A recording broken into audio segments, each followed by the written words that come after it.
gas and fill it all the way up. That's an order from your HOA president. This bleach blonde BMW Karen storms up at the Shell pump, waving her black card like I'm her personal charity case. Diesel fumes choking the autumn air, fake lashes fluttering, designer yoga pants radiating pure entitlement after I just worked a brutal shift. I calmly swipe my own card. Ma'am, I pay my own way. She goes nuclear, shrieking like a banshee, fake crying, phone out. 911, this violent thug is threatening me. He's refusing my charity. Sirens screaming. 3 cruisers screech in. My radio crackles. All units, domestic disturbance at Shell Station. I watch officers surround us, knowing exactly what's about to happen. The HOA tyrant had no clue she just called the police. On her own chief. The look on her face when she realized? Priceless. What would you do if your HOA Karen tried to arrest her own boss? Drop your location plus your worst HOA story. Let me back up and tell you how the most powerful woman in my neighborhood accidentally declared war on the one person who could destroy her. I'm Edward Thornfield, 48, police chief of Willowbrook Falls, Ohio. But nobody in Riverside Meadows HOA knew that. After my divorce went nuclear and left me needing a fresh start, I inherited Grandma's modest house in this 22-home community. Perfect place to disappear, heal, and just be a normal guy for once. Crunch of October leaves under my work boots as I carried boxes up the front steps. Scent of wood smoke mixing with diesel exhaust from my pickup truck. All I wanted was peace, quiet, and neighbors who didn't know my every professional move. Enter Cordelia Brightwater. Picture suburban Hitler in designer yoga pants. 52 years old, bleach blonde hair that could blind aircraft, married to City Councilman Raymond Brightwater. HOA, president for 8 straight terms, because nobody dared run against her. She lived in the neighborhood's mansion, drove a BMW worth more than most people's annual salary, and ruled our little community like her personal fiefdom. Day 5 of peaceful anonymity, I wake up to this, a $500 citation slapped on my windshield. My crime? Unauthorized commercial vehicle. My truck weighs 6,800 pounds. The covenant allows vehicles under 8,000 pounds. Math isn't hard, right? Wrong. According to Cordelia, my emergency radio, barely visible through the back window, made my truck commercial appearing and therefore banned. Texture of that citation paper between my fingers, cheap, flimsy, just like her legal reasoning. The appeal hearing? Scheduled for 2 p.m. on a Tuesday, when every working person would be, working. That's when Elder Henderson leaned over our shared fence. Vietnam vet, sharp eyes, voice like gravel. Son, you got military bearing. She can smell authority from a mile away, and she's going to make your life hell until you break or move. Turns out Henderson was right. Cordelia had a system. Identify residents with law enforcement, military, or authority backgrounds, then systematically harass them until they fled. She was terrified of anyone who might actually know their rights. Down the street, the Kowalski family, young parents, 2 elementary school kids, they'd been bled dry. $1,200 in fines over 6 months. Their violations? Children's bicycles visible from the street, Halloween decorations up 3 days too long, and grass measured at 2.7 inches when the limit was 2.5. Sound of Cordelia's designer heels clicking on sidewalks during her nightly inspection patrols became the neighborhood's soundtrack of dread. She'd circle like a shark, camera phone ready, measuring tape in her purse, looking for any excuse to fine, harass, or intimidate. Here's the beautiful irony. While she was targeting me as another blue-collar victim, every single one of her police reports was crossing my desk at the station. 47 calls in 18 months. Suspicious activity. Noise complaints. Aggressive residents. I'd been unknowingly reviewing her abuse of my own department for years. But I couldn't reveal my identity. Not yet. Because what I was seeing wasn't just Karen-level HOA overreach. It was genuine corruption. City officials using government resources for personal vendettas. My own officers being manipulated into harassing law-abiding citizens. A whole network of people who'd forgotten they worked for us, not the other way around. So I played along. Quiet, divorced guy, keeps to himself, pays his bills, all while documenting every abuse of power, every misuse of authority, every time they weaponized government against their own neighbors. The second citation came week 2, $200 for failure to attend mandatory hearing, the one scheduled when I was literally running the police department. Then $150 for unkempt landscaping. My grass was 2.8 inches. I measured. Henderson caught me measuring one evening, chuckled. She's got no idea who she's messing with, does she? He was right. Cordelia thought she'd found her next easy target, some broke divorcee she could bully into submission. What she'd actually done was pick a fight with the one person who had the authority, resources, and motivation to expose her entire corrupt empire. Week 2 brought Cordelia's first real power play, and it was a masterclass in petty tyranny with a government twist. 6 a.m. Saturday morning.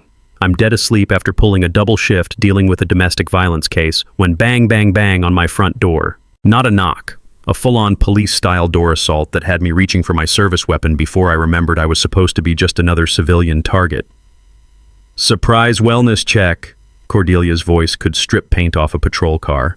She's standing on my porch in full Karen battle gear, clipboard, measuring tape, camera, and that nuclear sweet smile that screams, "I'm about to ruin your day." Behind her stands some nervous city inspector clutching a tablet like it might save his soul. Concerned neighbors reported suspicious late-night activity, she announced with the theatrical flair of someone who'd clearly rehearsed this moment in her bathroom mirror. Suspicious activity, right. I'd been coming home at midnight after emergency calls, parking in my own driveway, walking to my own front door. In Cordelia's twisted world, that apparently constitutes domestic terrorism. The metallic taste of exhausted rage filled my mouth as I watched her circle my property like a designer-dressed vulture.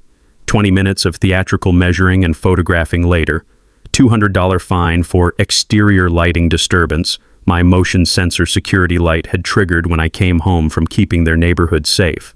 Another $150 for unkempt landscaping, grass measured at 2.8 inches when the HOA limit was 2.5 inches. That's when my police training kicked in. Something felt wrong about this inspector's presence. City code enforcement doesn't do Saturday morning house calls for HOA complaints. Ever. I'd signed enough overtime authorizations to know their schedule by heart. These violations represent a pattern of disregard for community standards, Cordelia declared, writing tickets with the flourish of someone who definitely practiced this power trip. The HOA board takes neighborhood quality very seriously. After they left, I made one simple phone call to City Hall. The clerk's voice got nervous, evasive. Well, the HOA president did request enhanced city inspector availability for quality of life enforcement in the Riverside Meadows district. That's when the beautiful truth hit me. Cordelia hadn't just been filing complaints, she'd been coordinating with city officials to create her own private enforcement army using taxpayer resources. She'd essentially privatized code enforcement for her personal vendetta campaign. Sound of papers rustling as I pulled dispatch records that night, cross-referencing every HOA-related call in our system. The pattern was stunning and completely illegal. Cordelia's complaints got same-day inspector response while regular citizens waited 2 weeks minimum. 0 neighbor complaints about suspicious activity at my address. She'd invented concerned citizens out of thin air. Years of reading police reports had taught me something most residents never learn. Municipal ordinances always supersede HOA covenants, unless City Council specifically approves them through proper legal channels. Most HOA violations are legally meaningless theater designed to intimidate people who don't know better. Cordelia was counting on my ignorance, but she'd picked the wrong guy to gaslight. I filed a formal ethics complaint documenting the misuse of inspector resources. 24 hours later, Cordelia got a very uncomfortable phone call from the city attorney's office. Her emergency Thursday night HOA meeting was pure damage control theater. Scent of stale coffee and fear hung in the community center basement as 15 residents gathered for what she'd billed as urgent community safety discussion. "We have a hostile resident who refuses to comply with basic neighborhood standards," she announced, not mentioning my name but staring at me like I'd personally murdered her poodle. "This individual has filed frivolous complaints against your elected HOA board." Henderson's gruff voice cut through the tension. "Frivolous complaints about what exactly, Cordelia?" "Harassment through excessive inspections in coordination with city officials for preferential treatment," I said calmly, watching her face cycle through shades of rage like a broken traffic light. "You have no authority to question this board," she shrieked. "Actually, as a resident and taxpayer, I have every right to ensure government resources aren't being abused for personal vendettas." The weight of my hidden badge pressed against my chest as I balanced playing victim against my duty as the law enforcement official she was unknowingly trying to corrupt. Her proposed background check requirement for all residents failed 8-7. Too close for comfort, but Henderson and the Kowalskis held the line. The next morning brought a legal threat from Brightwater Legal Services, hubby Raymond's firm, demanding I cease harassment of elected officials. Each threatening letter was another federal crime they were documenting in writing, building the case that would eventually destroy them both. Texture of expensive letterhead between my fingers as I read their empty threats.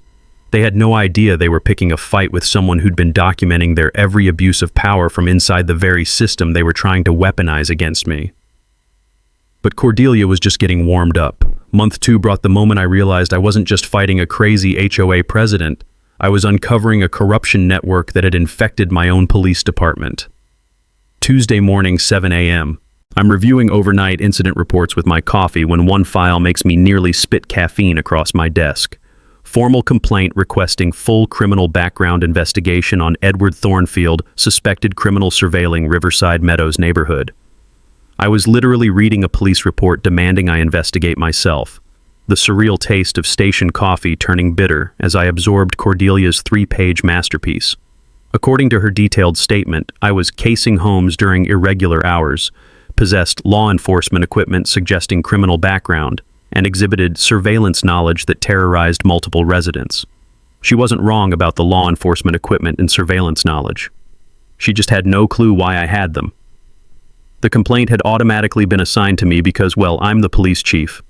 Cordelia was demanding the head of police investigate the head of police for the crime of being the head of police. The irony was so thick you could arrest it for loitering. Sound of file cabinets slamming as I pulled every HOA-related call from our database. The pattern was worse than I'd imagined. 73 complaints from Cordelia in 3 years, 89% unfounded, but with response times that made my blood boil. Her calls averaged 23-minute response. Everyone else? 47 minutes. My own department had been corrupted into giving her private security service. That afternoon brought an unexpected confession. Dale Murphy, a nervous private investigator who looked like he'd rather be investigating insurance fraud, knocked on my door. Mr. Thornfield, I was hired to run a background check on you and, well, you should probably see this. He handed me a folder like it contained nuclear launch codes. Cordelia had paid him $2,400 to dig up dirt. Murphy's report was accidentally hilarious.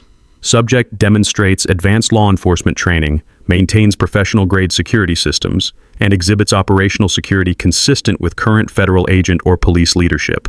Recommend client avoid all confrontation. Subject appears highly dangerous if provoked. Texture of the investigative photos Murphy had taken. Me leaving for work in civilian clothes, my truck, my house. Professional surveillance of a guy who literally ran the department that would investigate surveillance complaints. Your HOA president thinks you're some kind of criminal mastermind, Murphy confessed. I told her you're clearly law enforcement, probably high level. She accused me of being bribed and demanded I find evidence you're dealing drugs or running a scam. Here's where the mini twist hit. Murphy revealed that Raymond Brightwater had been pressuring the police department for years, using budget threats to ensure priority HOA support. My predecessor had quietly agreed to treat Cordelia's complaints like emergency calls to avoid political problems. I'd inherited a department that had been slowly corrupted into private security for the Brightwater political empire. That evening's confrontation was pure theater. Cordelia ambushed me at my mailbox, PI report clutched like a smoking gun, scent of her chemical perfume mixing with autumn air as she invaded my personal space. I know exactly what you are, she announced with the confidence of someone who thought she'd cracked the Da Vinci Code. Dirty ex-cop, probably federal, definitely hiding major crimes. That's why you're obsessed with HOA business. You're planning to rob us or worse. Weight of my concealed recorder capturing every word as she essentially accused the police chief of planning to commit crimes against the community he'd sworn to protect. Ma'am, I just want to live quietly and follow the rules, I said with practiced calm that probably looked suspicious to someone this paranoid. Following the rules? She laughed like a hyena with a law degree. You questioned our authority. You filed complaints against city officials. That's reconnaissance, not compliance. The next morning escalated beyond HOA drama into pure government corruption. Raymond Brightwater showed up at my door in full politician mode. Expensive suit, fake smile, and the kind of veiled threats that make federal prosecutors salivate. Marcus, my wife has concerns about neighborhood security. Perhaps we could discuss your situation and reach an understanding that benefits everyone. Translation: join our corruption or face the consequences. Sound of my front door creaking as I stepped onto the porch, positioning myself where my security camera would catch every word. I appreciate the concern, Councilman, but I'm just trying to be a good neighbor. His smile turned predatory. The thing is, being a good neighbor sometimes means being cooperative with community leadership initiatives. People who fight the system tend to find the system fights back. There it was, a sitting city councilman threatening a resident for exercising legal rights, recorded in high definition, with federal crimes committed so casually he might as well have been ordering coffee. That night, reviewing the audio in my home office, I realized the scope of what I'd discovered. This wasn't neighborhood drama. It was systematic abuse of government power to control demographics and silence opposition through intimidation. But they'd made one fatal error. They'd targeted the one person with both the authority to investigate them and the motivation to see justice served.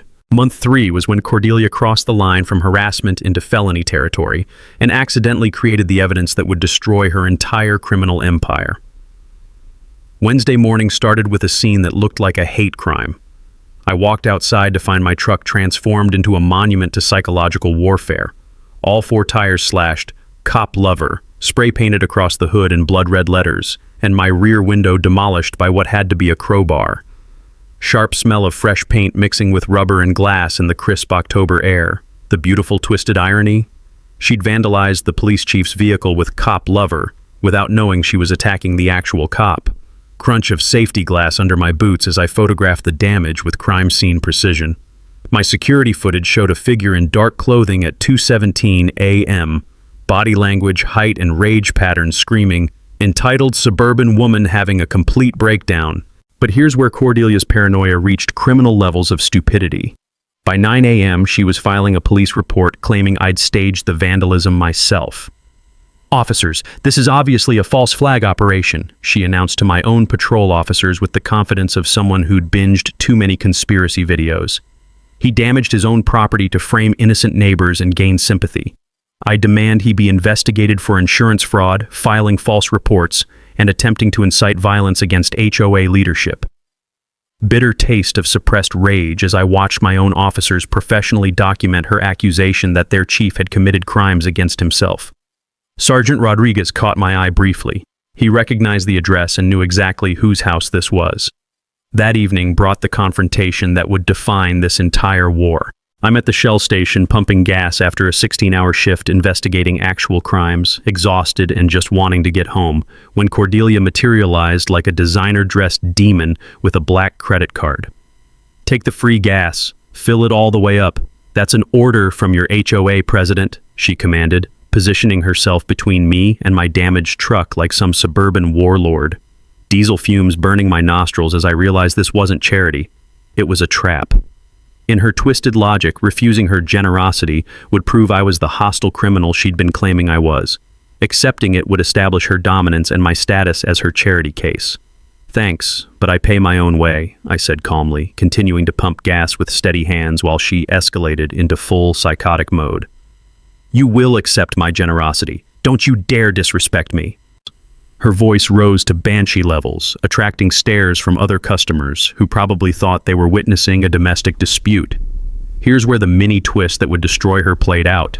She pulled out her phone and dialed 911, not knowing she was about to call the police chief's department to report the police chief for the crime of refusing free gasoline.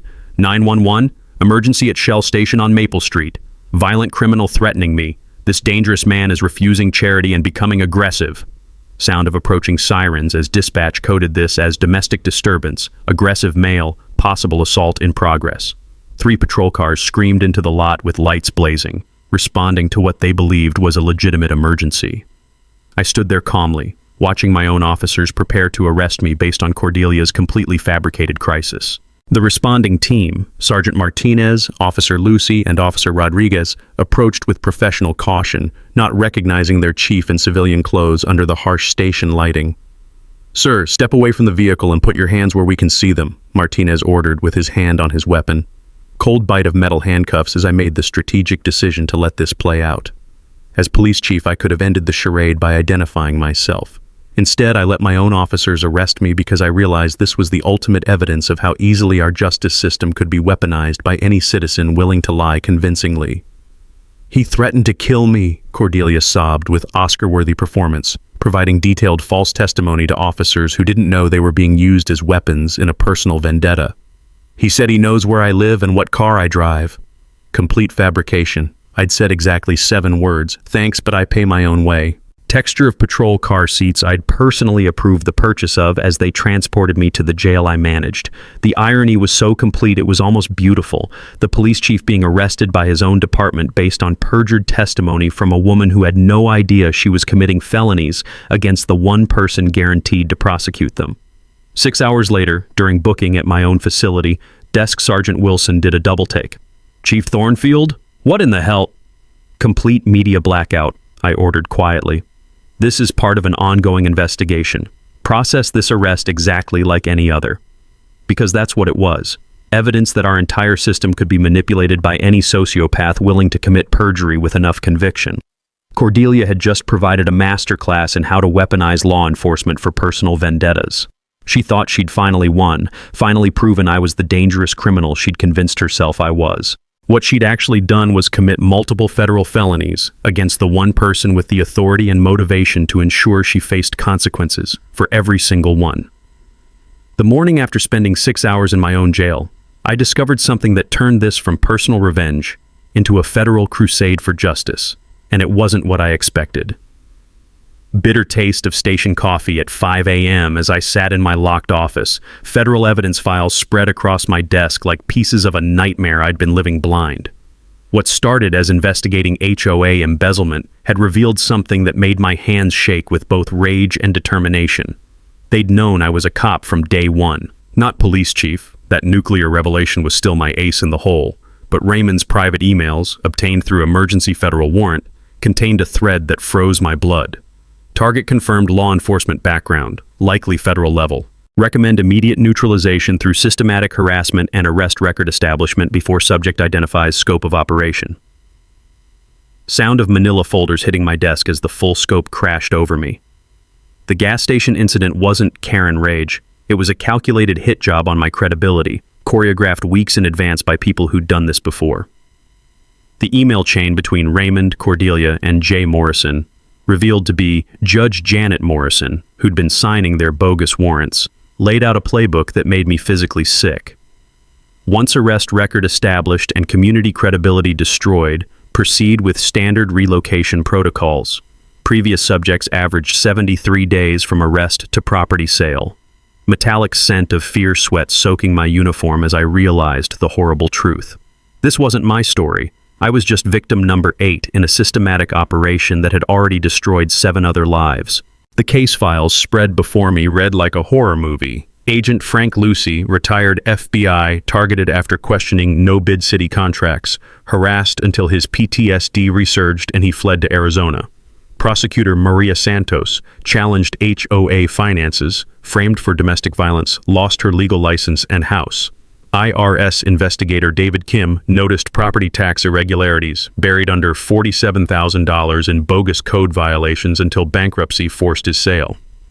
Weight of 7 destroyed families pressing on my chest as I understood the scope.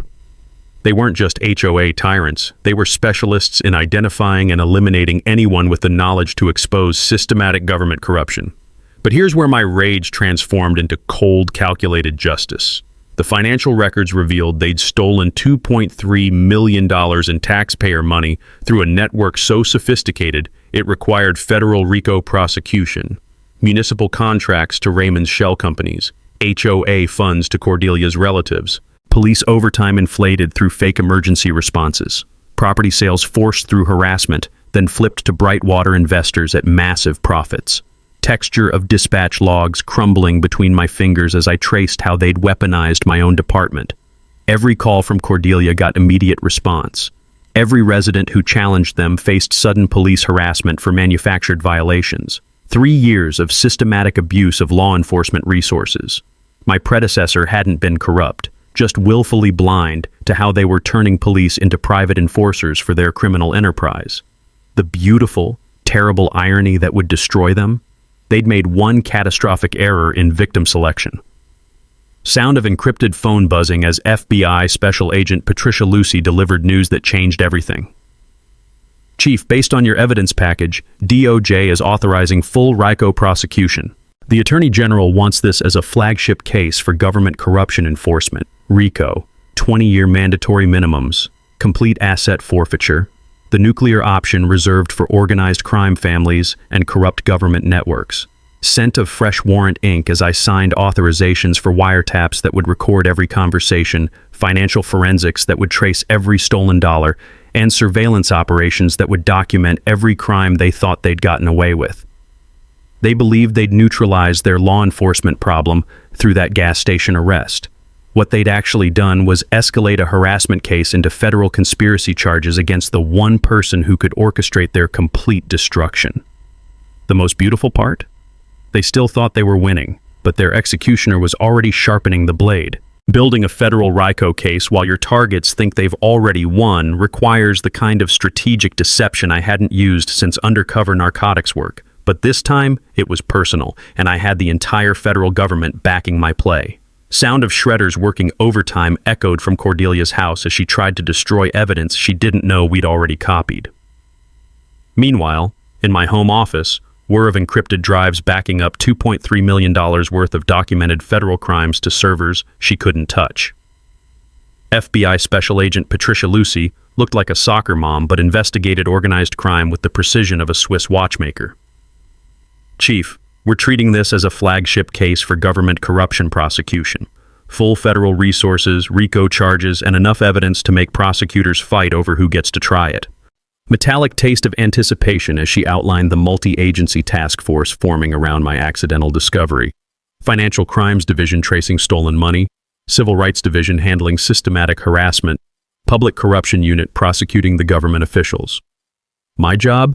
Keep playing broken resident while they buried themselves deeper. The Community Intelligence Network required careful recruitment. Henderson had been giving me suspicious looks for weeks. His FBI training made him sensitive to the kind of operational security I couldn't quite hide. Scent of fresh coffee and old secrets during our fence line conversation where I finally took the calculated risk. Elder, I need to tell you something that stays classified until this is over. I'm not just some divorced guy getting picked on by the HOA. His weathered face lit up like Christmas morning. Hot damn, I knew you had federal written all over you. Military bearing, operational discipline, and way too calm under fire. What do you need and how do we destroy these bastards? Henderson became my neighborhood reconnaissance, documenting harassment patterns with military precision while I built the federal case. Watching him methodically photograph every HOA violation, every suspicious visitor to the Brightwater house, every coordination meeting between city officials was like watching a master craftsman work. Texture of recording equipment being fitted by FBI tech specialists who made James Bond's gadgets look like children's toys.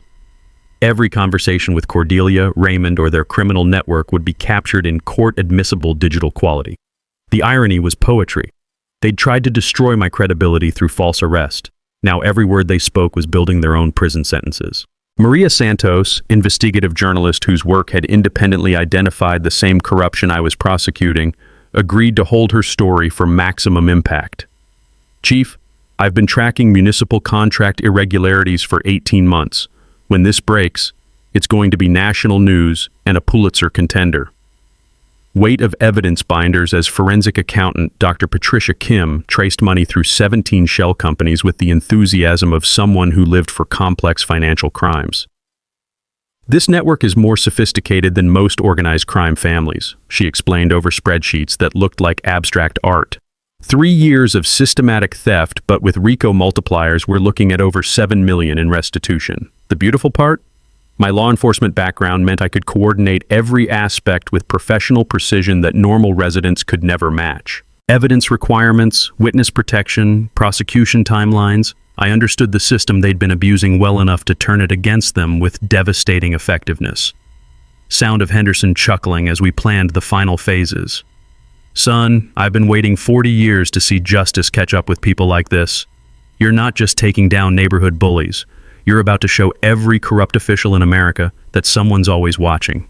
Federal prosecutors prepared simultaneous warrant packages for 23 individuals.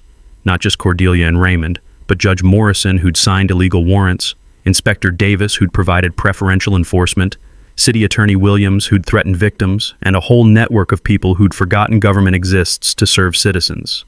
Scent of surveillance van coffee during coordination meetings where FBI agents positioned around our community like pieces on a chessboard. Every meeting, every phone call, every moment when they thought they were operating in secret was being documented by people who specialized in destroying criminal enterprises.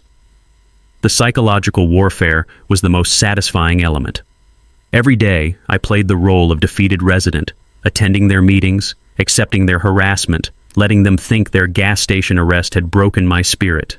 Meanwhile, federal agents were recording their casual discussions of criminal activities with the kind of evidence that makes prosecutors salivate. Weight of my hidden badge pressing against my chest during HOA meetings where Cordelia celebrated her victory over the troublemaker who'd been taught his place through proper legal channels. If only she knew she was bragging about federal crimes to the police chief who was orchestrating her destruction. Community preparation moved into final phases.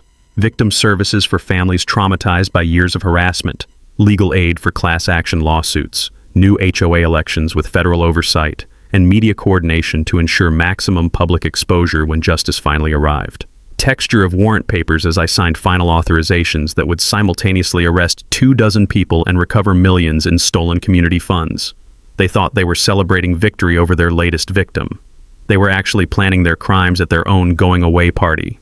Month 4 brought the kind of desperation-fueled escalation that happens when criminals realize they're losing but don't know how badly they've already lost. The sabotage started with attempted murder disguised as property maintenance. I woke up to my security system screaming. Someone had tampered with my electrical meter during the night. Not amateur vandalism, but professional sabotage designed to cause a house fire that would look like an accident. Acrid smell of burned wiring mixed with morning fog as I documented what any fire investigator would recognize as arson setup. Metallic taste of pure rage flooded my mouth as I realized they'd tried to kill me in my sleep. Within 2 hours, Cordelia filed an emergency complaint claiming my illegal electrical work threatened the entire neighborhood's safety. The same woman who'd just committed attempted murder was demanding I be arrested for the damage she'd caused. Sound of her voice crackling through FBI surveillance equipment as she coordinated with Inspector Davis. This dangerous criminal is creating fire hazards that could murder innocent families. You need to condemn his house before he kills someone. But here's where their desperation created the mini twist that would complete their federal death sentences. Beverly Mills appeared at my door at 6 a.m., shaking like a leaf and clutching a coffee cup with both hands. "Marcus, I can't do this anymore. They're asking me to lie to federal agents and I think they're planning to hurt you." Weight of her confession as she revealed details that made my blood run cold. Cordelia offered to eliminate my $3,200 HOA debt if I'd tell investigators you threatened to rape and kill me. She had me practice the story for hours, coached me on when to cry, how to make the threat sound believable. Federal witness tampering during active investigation. But it got worse. She said if the feds don't believe the rape threat story, I should tell them you confessed to planning a mass shooting at the next city council meeting. Said you showed me weapons and talked about revenge against government officials. Texture of my recorder switching on as Beverly detailed the most serious criminal conspiracy I'd encountered in 20 years of law enforcement. They weren't just tampering with witnesses, they were planning to frame me for terrorism. "Beverly, why are you telling me this now?" Scent of her fear sweat as she broke down completely. "Because Raymond told Cordelia that if the federal investigation doesn't stop, they'll have to eliminate the problem permanently. They're not just talking about false arrests anymore, Marcus. They're planning something that would make you disappear." The conversation was being recorded by FBI surveillance, naturally, but hearing that a sitting city councilman was discussing murder sent chills down my spine even as it completed our RICO case. Raymond's escalation through official channels had reached psychotic levels. Emergency inspections every 48 hours. Fire department safety checks that lasted 6 hours and found imaginary violations. Building permits mysteriously lost in the system despite electronic filing. Sound of government machinery grinding against me as they weaponized every department they'd corrupted over 3 years. The beautiful part? Each abuse of power was being documented by federal agents who specialized in prosecuting exactly this kind of systematic civil rights violation. But the community retaliation revealed the true scope of their criminal network. Henderson suffered a random tax audit after anonymous tips about unreported military pension income. Maria Santos faced licensing board complaints about her journalism after city officials claimed she was spreading false information about elected leaders. Scent of community fear thick in autumn air as neighbors realized they were caught between federal investigation and local government retaliation. The most chilling development came through FBI wiretaps of their panic coordination. Raymond and Cordelia arguing about containment protocols and permanent solutions. Judge Morrison demanding they neutralize the threat before it reaches Attorney General level. City Attorney Williams refusing calls from people he'd protected for years. Sound of criminals turning on each other as their coordination collapsed and everyone looked for exit strategies. But Cordelia's final mistake would haunt her in federal prison for decades. During a recorded call with Beverly Mills, she crossed from witness tampering into direct terrorism conspiracy. If you can't sell the rape story, tell them he's planning to shoot up City Hall. Say he showed you assault rifles and talked about killing city council members. The FBI will arrest him immediately, and he'll disappear into federal custody where accidents can happen. Weight of complete horror as I realized they weren't just corrupt officials. They were planning to have me killed in federal custody based on manufactured terrorism charges. Every word was recorded by FBI surveillance. Conspiracy to file false federal reports about terrorism threats. Conspiracy to commit murder using federal law enforcement as the weapon. RICO, conspiracy with terrorism enhancements.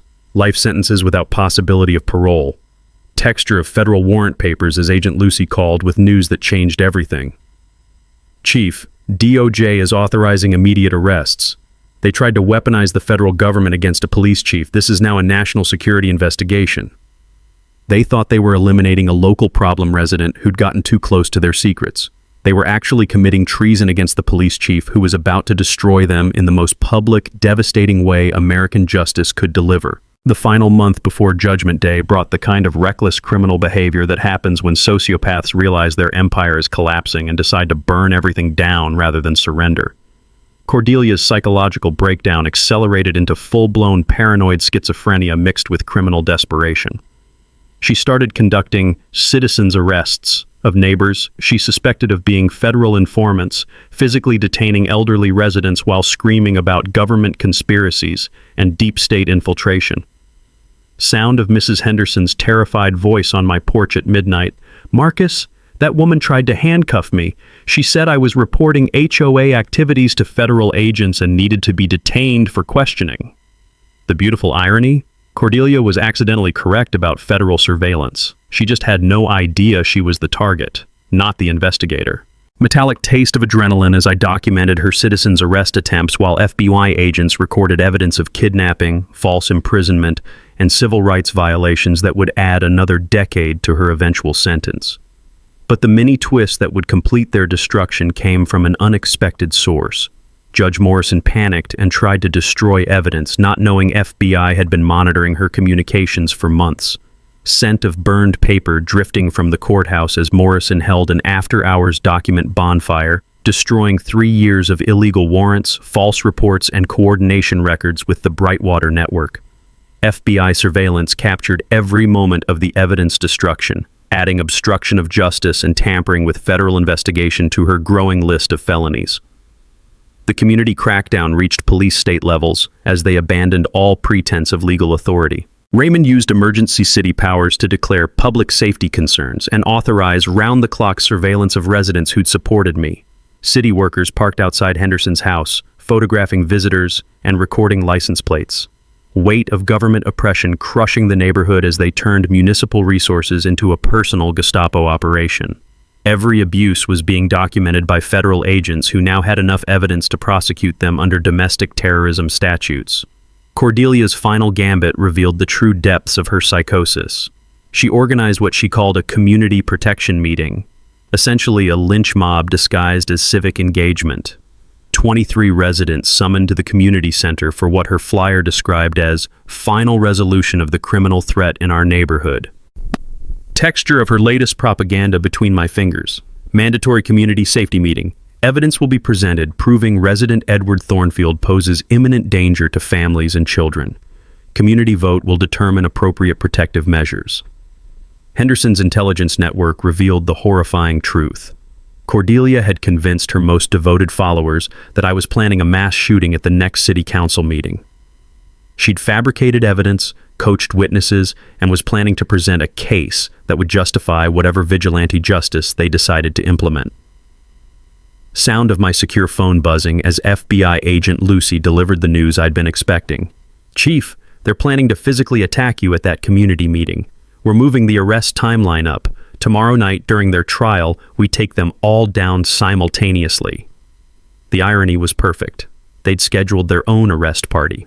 But Cordelia's breakdown had one final terrifying escalation.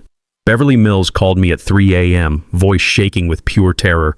"Marcus, she's completely lost her mind. She's talking about permanent solutions and protecting the community from terrorism. I think she's planning to kill you at that meeting and claim self-defense." Cold weight of mortality settling in my chest as I realized their desperation had evolved into homicidal intent. They'd decided that murdering the police chief was preferable to facing federal prosecution for their crimes. The beautiful part? Every threat, every plan, every moment of their conspiracy was being recorded by federal surveillance that would ensure their convictions on charges carrying life sentences. Scent of autumn night air as I stood on my porch, looking at houses where neighbors lived in fear while criminals who'd forgotten they were public servants planned violence against the community they'd sworn to protect. Raymond's final abuse of power came through an emergency city council resolution declaring me a clear and present danger to public safety and authorizing all necessary measures to protect citizens from imminent violence. A sitting city councilman had just issued what amounted to a death warrant against the police chief, recorded by FBI surveillance and witnessed by federal agents. Sound of Henderson's gruff laughter as he reviewed the federal evidence package that had grown to 2,847 pages. "Son, they've committed every federal crime short of treason. Tomorrow night's going to be the most satisfying arrest operation in law enforcement history." But the most chilling revelation came from wiretapped conversations between Cordelia and Raymond planning what they called community justice. They'd armed themselves, recruited followers, and planned to eliminate their terrorist threat through vigilante violence disguised as citizen self-defense. Weight of my service weapon heavier than usual as I prepared for what might be the most dangerous undercover operation of my career. Walking into a room full of people planning to kill me, knowing federal backup was positioned around the building, ready to serve justice on criminals who'd terrorized an entire community for years. They thought they were planning the execution of a dangerous criminal who threatened their way of life. They were actually organizing their own arrest party, with the police chief as guest of honor and federal agents providing the entertainment. The community center had never seen a crowd like this. Word of Cordelia's emergency safety meeting had spread through social media, local news, and federal law enforcement channels, creating an audience that would witness the most spectacular takedown in small-town corruption history. Sound of folding chairs scraping against linoleum as 127 residents packed into a room built for 60. Cordelia positioned herself at the head table like a prosecutor, flanked by Raymond and their remaining supporters. FBI surveillance vans surrounded the building, agents positioned at every exit, federal prosecutors watching live feeds from mobile command centers. Scent of fear and anticipation thick in overheated air as I entered wearing the same civilian clothes I'd worn for months, playing the role of defeated resident one final time. Cordelia's eyes lit up with predatory satisfaction. She thought she was finally going to destroy the man who dared challenge her authority. "Ladies and gentlemen," she began with theatrical flair, "we're here to address the terrorist threat living among us. Edward Thornfield has been planning violence against our community, and tonight we present evidence that demands immediate action." Weight of my hidden recording equipment capturing every word as she launched into a presentation that would add perjury and conspiracy charges to her federal indictment. Photos of my house, claims about weapons stockpiles, fabricated witness statements about threats I'd never made. This dangerous criminal has been surveilling our families, planning attacks on city officials, and coordinating with anti-government extremists, she declared, pointing at me with the righteousness of someone who believed her own lies. Henderson shifted in his chair, catching my eye with the slightest nod. Beverly Mills sat in the front row, pale but determined to tell the truth when the moment came. Maria Santos positioned her camera for maximum coverage of what was about to unfold. Furthermore, Raymond stood to add government authority to their lynch mob. The city council has declared Mr. Thornfield a clear and present danger. We're here to vote on community protection measures that will ensure everyone's safety. That's when I stood up, every eye in the room turning toward me as I walked calmly to the front of the room, texture of my badge as I pulled it from my jacket and placed it on the table where everyone could see. Ladies and gentlemen, I'm Police Chief Edward Thornfield, and for the past 4 months, I've been conducting an undercover federal investigation into systematic corruption, embezzlement, and civil rights violations committed by the people you see at this table. Stunned silence crashed over the room like a physical force. Cordelia's face went through every stage of grief in 5 seconds. Denial, anger, bargaining, depression, and finally, the rage of someone who just realized she'd been played by a master. "You can't! This is entrapment! This is illegal surveillance!" she shrieked, lunging for the evidence binders on the table. That's when FBI Special Agent Patricia Lucy stepped through the main doors, flanked by a dozen federal agents in full tactical gear. "Nobody move! This is a federal operation!" Sound of doors slamming as agents secured every exit while I continued my presentation, projecting financial records showing $2.3 million in stolen taxpayer funds onto the wall behind me. "Mrs. Brightwater, Mr. Brightwater, you've been under federal surveillance for 6 months. Every conversation, every bribe, every abuse of government power has been recorded and will be used in your prosecution for RICO conspiracy, civil rights violations, and domestic terrorism." The mic drop moment came when I played the audio recording of Cordelia planning to frame me for terrorism while arranging my murder in federal custody. "Tell them he's planning to shoot up City Hall. Say he showed you assault rifles. The FBI will arrest him immediately, and he'll disappear into federal custody where accidents can happen." Sound of handcuffs clicking as Agent Lucy read charges while news cameras rolled. "Cordelia Brightwater, Raymond Brightwater, you're under arrest for conspiracy, embezzlement, civil rights violations, witness tampering, and domestic terrorism. You have the right to remain silent." But Cordelia wasn't finished destroying herself. As agents led her away in handcuffs, she screamed loud enough for every camera to record. "This is persecution. We were protecting the community from criminals like him. You'll all regret this when he murders your families." Weight of complete vindication as the community that had watched me be terrorized for months erupted in applause. Henderson's weathered voice cut through the chaos. "About damn time justice caught up with these criminals."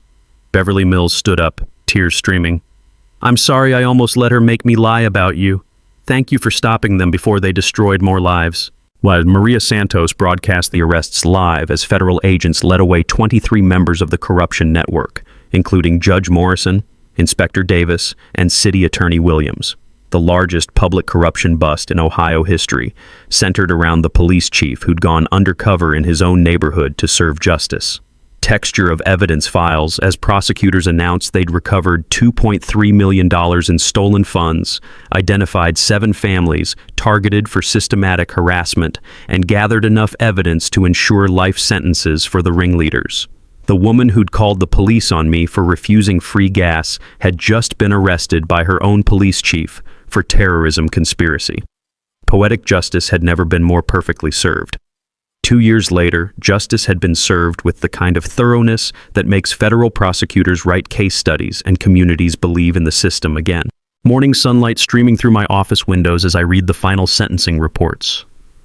Cordelia Brightwater, 15 years federal prison, $2.8 million restitution, permanent ban from any HOA or municipal position.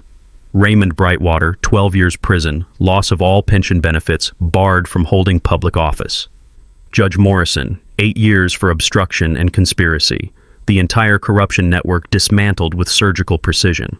But the real victory wasn't in the prison sentences. It was in what we built from the ashes of their criminal empire. The Riverside Meadows Community Foundation now manages the recovered funds, plus federal grants totaling $4.7 million for neighborhood improvements they'd prevented through years of embezzlement. The new community center built with stolen money returned to its rightful owner stands as a monument to what happens when corruption faces justice. Sound of children laughing from the playground constructed where Cordelia once measured grass with rulers, terrorizing families for imaginary violations. The Henderson Memorial Garden, honoring our Vietnam vet who helped expose their crimes, provides fresh vegetables for elderly residents and teaches local kids about growing food and growing character.